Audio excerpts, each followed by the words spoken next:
This is In the Loop. I'm Christian Bryant. Not yet household names, but I'd feel honored even if somebody said, "That's that show with that guy." Truly high praise. Here's what we got for y'all. Tonight, new developments in what's become a full-blown cross-border conflict between Israel and Gaza. Then, we've got an inside look at a groundbreaking study that could affect whether we'll be getting a COVID booster shot for years to come. But first, here's what you need to know right now.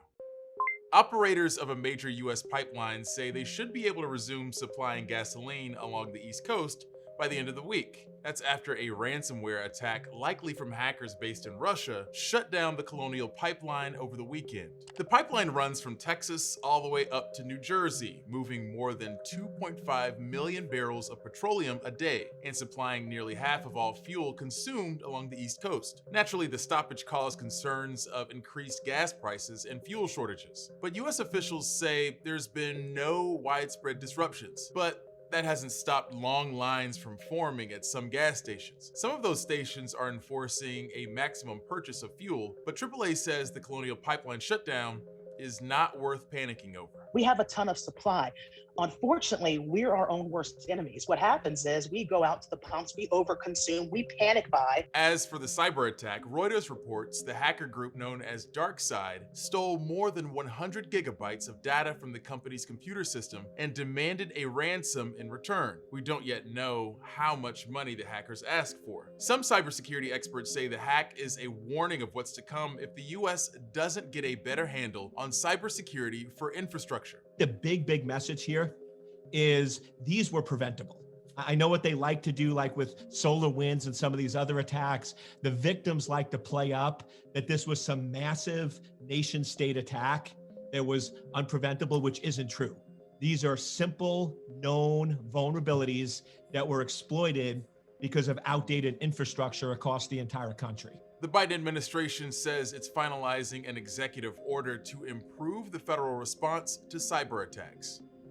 If we continue to vaccinate people at the rate that we're doing, we will very soon have a situation where we will have so few infections in this country, we will begin to return to the normality that all of us desire so much. A hopeful message from the nation's top infectious disease doctor today. It comes as the White House tries to find other ways to reach those who haven't yet gotten the vaccine. The newest plan in the works is a partnership with Uber and Lyft. The rideshare companies will offer free rides to and from vaccination sites. The deal is expected to last until the 4th of July. Biden's goal is to try and get 70% of the US adult population at least one shot by then. Meanwhile, the race to get kids vaccinated is kicking into high gear. There are roughly 17 million 12 to 15-year-olds who are now eligible to get the Pfizer vaccine. Last week, thousands of doses were shipped to pediatricians' offices. Before summer hits, some states are also ramping up vaccination sites at schools to get students the shot.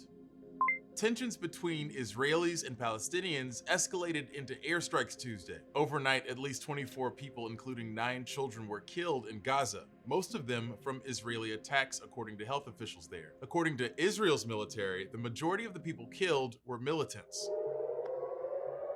The Israeli airstrikes were a response to Hamas firing more than 150 rockets at Israel, some of them targeting Jerusalem the night before. Hamas's attack was itself retaliation for the hundreds of Palestinians who were injured in raids by Israeli forces at the Al-Aqsa Mosque in Jerusalem on Monday. Palestinians were upset that the Israeli police wouldn't let them gather at the holy site during Ramadan. Video of Israel's crackdown quickly went viral, prompting several leaders to condemn the attack. Of course, this is all part of a centuries-long conflict around Jerusalem, but Israel's recent plan to evict Palestinians from an East Jerusalem neighborhood has lately ratcheted up tensions even further. While the Israeli military and militant forces in Gaza resort to airstrikes, civilians are getting caught in the crossfire. Newsy's Jake Godin and our partners at Bellingcat are taking a closer look at the conflict. Jake, what are you looking at? Yeah, Christian, we're seeing a lot of attacks on the ground in both Gaza and in Israel. A lot of the videos that we're seeing that are coming out of Israel are showing buildings being hit by rockets being fired out of Gaza. And in Gaza, we see a lot of videos of either retaliatory strikes from the Israel Defense Forces or errant rockets fired from inside Gaza that landed inside of Gaza. Part of figuring out the culpability here for some of these strikes, which are within Gaza killing a lot of civilians, is figuring out where they happened, the exact location, something called geolocation. When you use satellite imagery to triangulate where something occurred at. Our partners at Bellingcat, specifically Nick Waters, was doing this on Twitter, where he was trying to identify the exact location of a strike that had some civilian casualties in Gaza. And he managed to track down a likely location. We're not 100% sure it's there, because the problem that we've ran into is that sat imagery showing Gaza and Israel and occupied Palestinian territories is purposely blurred. And that stems partially from a obscure 1996 amendment passed in the United States that essentially tried to tamp down on the quality of imagery showing Israel. But recently that has been amended and made it a little bit more accessible to get high quality imagery out of the area. Hopefully that means when we're looking at events that take place in Israel or Palestine, that we're able to get a better idea of where they happened using higher res satellite imagery. Because when you have stuff that's being purposely degraded, purposely blurred and made to look more like coarse, it makes trying to pinpoint where something happened a lot more difficult. All right, we're going to take a quick time out. We'll see you right back here in just a second.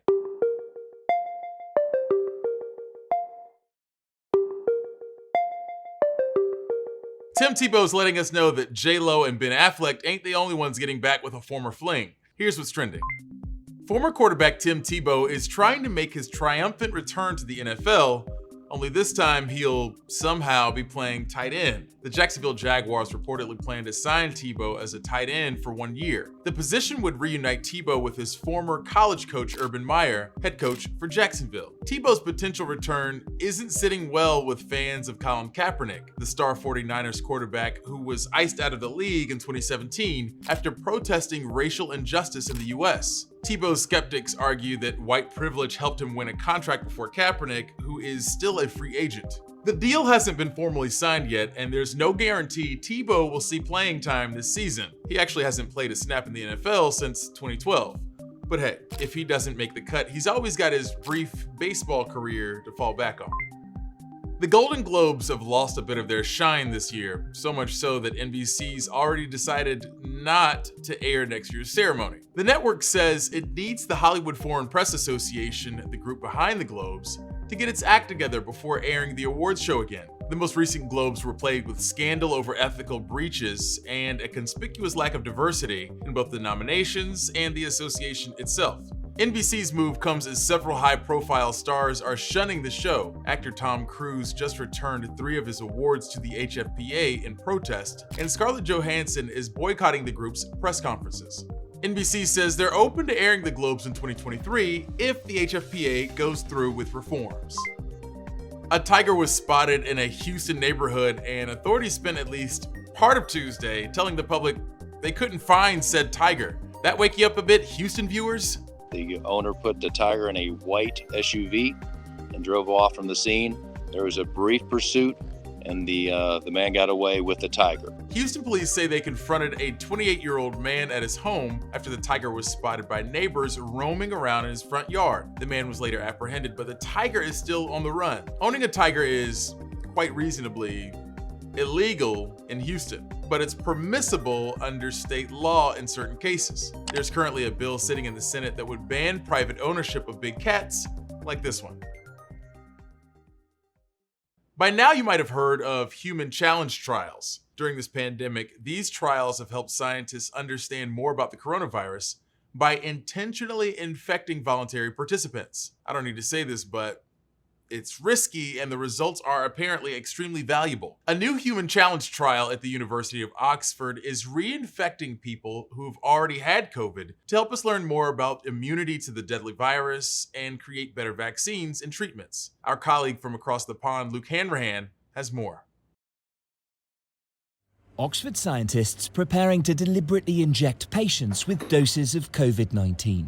It is a pioneering study which is expected to produce vital evidence about the human immune system's response to the virus. We also have the emergence of new variants. Dr. Helen McShane, who's in charge of the study, hopes to get ahead of the ever-increasing number of variants. What we're trying to achieve with this study is to determine whether a certain level of a certain kind of immune response prevents people from being reinfected in our controlled human infection model. This will allow us to then use that immune response to develop vaccines more quickly, test vaccines more quickly, and deploy them more quickly. Those selected for the study are people who've recovered from COVID, reinfected with the virus, to determine what scientists can do to improve vaccine efficacy and potentially to help one day prevent all variants at once. Up to 64 patients will be reinfected with COVID-19 at this hospital by scientists from the University of Oxford. They'll be here for as long as it takes for coronavirus to leave their system, in some cases up to 3 weeks. Okay, Rob, so I'm just going to do your observations then. Dr. Susan Jackson is choosing the candidates who'll be exposed to COVID as early as Monday next week. They'll all be paid £5,000 for their time and will be monitored around the clock. We still don't know exactly what protects people from COVID, from getting really sick with COVID. We have an idea, but it's not definite, and this will hopefully help us answer that question. How excited are you about what you're likely to achieve? I think there's so much information we're going to get from this study. It will help us design vaccines, it can help us design treatments. I'm just really excited, essentially. Comparing and contrasting to understand why people react differently, to analyse the virus and its impact on the immune system in fine detail, to help one day corner and control COVID. For Newsy, I'm Luke Hanrahan in Oxford. I have a question. Are folks being compensated for this? And if so, what's that looking like?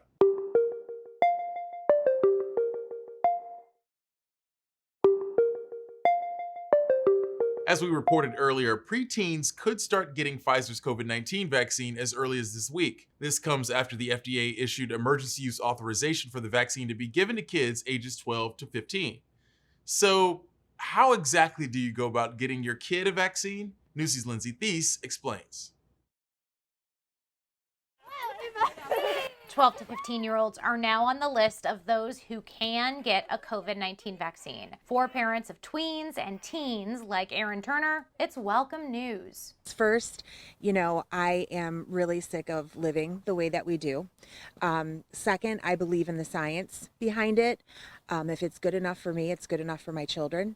And third, these kids have already lost out on so much. The FDA's emergency authorization of Pfizer's mRNA vaccine comes after a study of 2,200 kids showed it was safe and worked as it did in older people. Doctors say there's no evidence this vaccine will affect development or fertility in the long run. There's no mechanism for a vaccine to have a long-term effect. Once it's done its job, it's gone. It's no longer in your body. All you have left are the antibodies to the spike protein. There's no vaccine left. The efficacy of the vaccine in 12 to 15 years old was essentially 100%, and it was really quite safe. Dr. Anthony Fauci said the vaccine will be available for kids, quote, almost immediately. As for what's next, an advisory committee from the CDC meets Wednesday on whether to recommend vaccines for the 12 to 15 age group. Doctors will look to that before putting shots into arms. Kids younger than 12 still have to wait. Trials are staggered and going on for younger age groups because kids' immune systems are very different from 3 to 6, 6 to 9, and 9 to 12. The FDA meets next in June about COVID vaccines for those under 12. Health experts tell Newsy they think at this point, kids 12 and under are looking at getting vaccines end of 2021, early 2022. So what should parents do right now? They need to be calling their pediatrician to ask where they can get their kid vaccinated. The American Academy of Pediatrics tells me that some pediatricians are administering COVID-19 vaccines within their practice, but others are going the route of coordinating with public health departments and other places to make sure that their patients have access to the vaccine that way. However their children are vaccinated, parents need to be talking about this with their pediatrician so that their child's medical record can be kept the most up to date. Lindsay Thies, Newsy, San Francisco. Millions of Americans may not be getting their second dose of the COVID-19 vaccine. National reporter Jesse Cohen tells us healthcare facilities are now trying to ensure people do not fall through the cracks.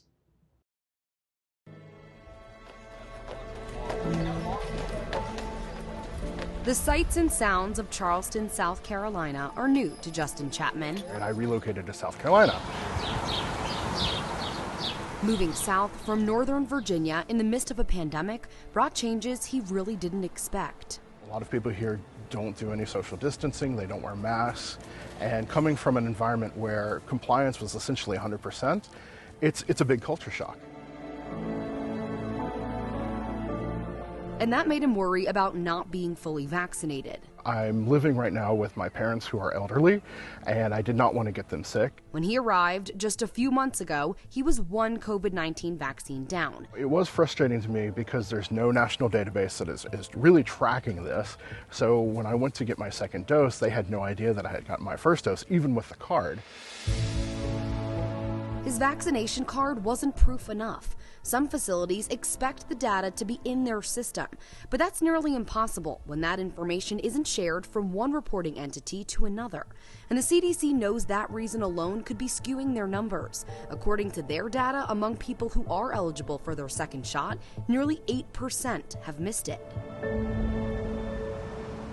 The very first opportunity to get the vaccine, we gave people a second dose appointment time. We're right at around 1.8, 1.9% of those we gave the first one to that haven't returned for a second. GAYLE RESETAR, the CEO for TIDELANDS Health in the Myrtle Beach area, doesn't know if all those people are just not getting the second shot or if they received it in a different place and there's no record of it. Most people do come in for their second dose. There are some that don't. Stay hydrated. If you get any body aches, fever, chills, headaches, make sure that you take something over the counter like Tylenol. The inconsistent reporting is a problem. But the bigger issue, GAYLE says, is people not being fully vaccinated. The concept of the 2 doses was challenging to people. They've missed their second dose appointment, they were sick, they got it someplace else, they drove to another state and now they can't go again. There's 100 different reasons. She wanted to make sure Tidelands could cater to people with any of those reasons for not receiving it just yet. You don't have to have it in the same place. You don't even have to have it in the same state. Pfizer. Yep, it's all Pfizer today. It took some time, but once they had extra inventory, word spread fast. We communicated directly with every single Pfizer provider. So that word of mouth sometimes is very important. Extra doses, flexible schedules, and multiple locations was a recipe for success. Thanks for coming in. Even today I had an earlier appointment and I couldn't make it, so I said, can I come in later? And they said, absolutely. We want to get back to living our lives. And I think this is the way we can do it as a country and do it all together. That's a world many people want back. Beachfronts packed, restaurants full. Streets of tourist towns like Myrtle Beach swarming with visitors from all over the country. You're going to keep this handy, okay? As GAYLE says, receiving not just the first but the second dose as well will get us closer to that reality. For everyone we give, it matters. Consider all of your options. Think about what life was like before 2020, before you had ever heard of COVID-19 or the coronavirus. And is it worth it to get a shot to get back to that? In South Carolina, with photojournalist Drew Snadicki, I'm Jesse Cohen reporting. If you haven't done so already, feel free to reach out to us on Twitter using the hashtag NewsyInTheLoop. In case you were wondering, it's best to balance out your show watching, so naturally you should look for something bad to watch after ITL. Balance out some of the good we're doing here.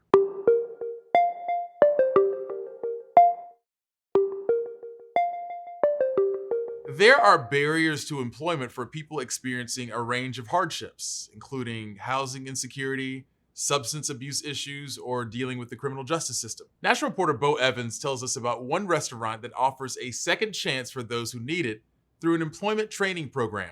It helps folks get back on their feet while making good food and connections with the community.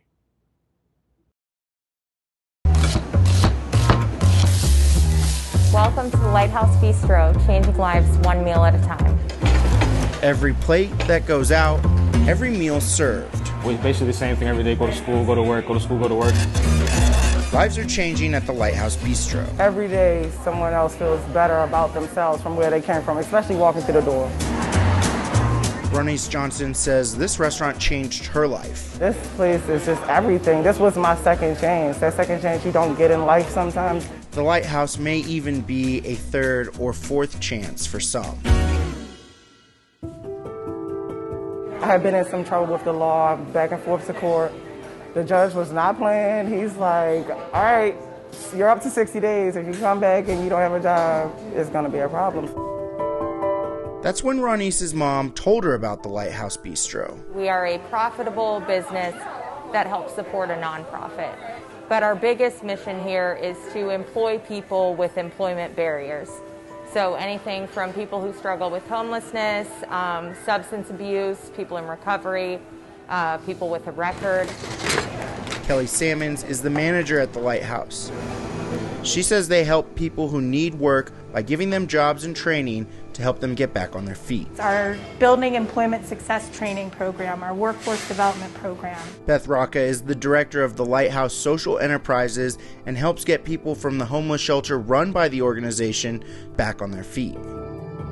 Kelly is just one of the restaurant's success stories. I struggled with substance abuse since I was a teenager. I got clean in Atlanta, moved up here to live with my sister. The first week we opened, I started out as a barista, moved on to a host, then a server, and now management. The passion to go through that kind of transformation shows up on the plates. And the reality is the food is fabulous. Unfortunately, there's so much terrible discrimination against people who have had experiences that even when they have pulled themselves up by their bootstraps and said, here's what I want to do, there was a concern, very real, I think, that people wouldn't hire them. One restaurant won't change the stigma, but there are others like it around the country. It's known as a social enterprise project, and 60% of those running today have been started since 2006. But the Lighthouse is more than a project. Oh, my coworkers, those are my family. Like, they're my family. There's always someone here that has been through what the next person's going through. So, you know, me being in recovery and I'm having a bad day, I know I can go talk to Justin or Jessica, and they'll understand what I'm going through. In Annapolis, Maryland, I'm Bo Evans reporting. That's it for us, gang. As always, thanks for watching. We'll be back tomorrow with more in the loop. Same time, same place. Top stories from Newsy are headed your way right now.